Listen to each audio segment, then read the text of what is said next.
For our live talk, we are going to read a letter from Reddit. I'm 25F. This isn't about love. Mga ate ko, kuya ko, I need your insights. Naranasan nyo na din bang maligaw in life? Specifically sa career. I don't know if this was a Gen Z curse. I currently have a job at a well-established insurance company. Basically, 3 weeks pa lang ako here and I got 2 years experience in my career. So, pangatlong employer ko na ito. I am a level 2 rank and file. Maganda yung benefits, working schedule, may bayad ang OT. But, nahihirapan ako mag-commute pa uwi. Kaya parang gusto ko nang mag-quit. Gusto kong makauwi agad sa bahay kapag out na. And parang I'm still living in a bubble. Scared to explore the outside world. Scared mag-OT kahit bayad. Pero I have a big dream and goals to my family and to myself. Now, I think that's not a Gen Z curse. That's innate sa mga bata. Lalo na doon sa maybe yung upbringing is nakabantay madalas yung magulang, hindi nabibigyan ng autonomy yung mga bata to explore, to fail on their own and to learn from it.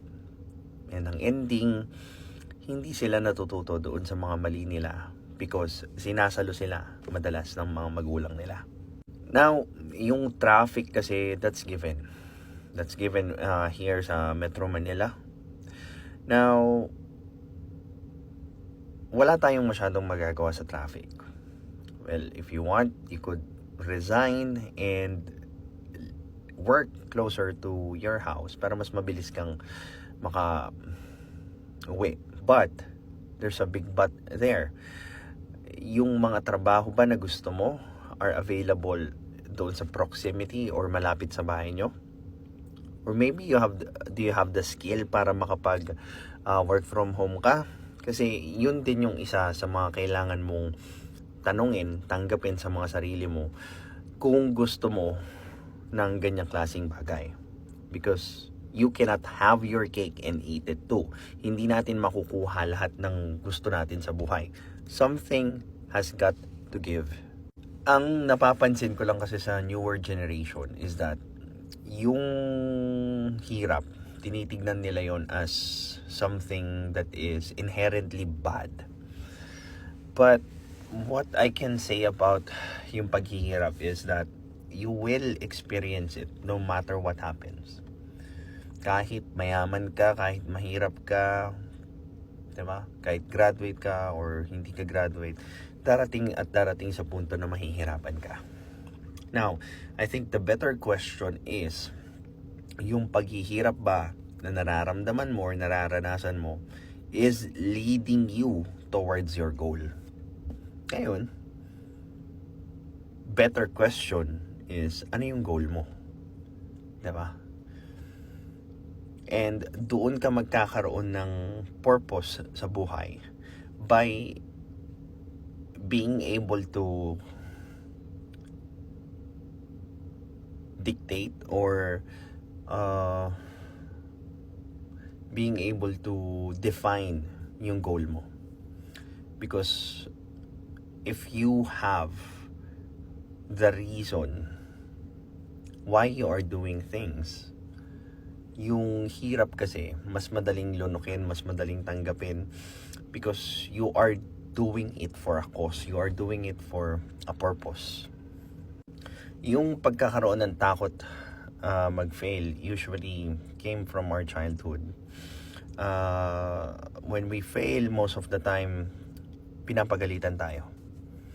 Now, hindi natin nakuha kung ano yung lesson behind those failure kasi mas nanaig sa atin yung takot or yung consequences.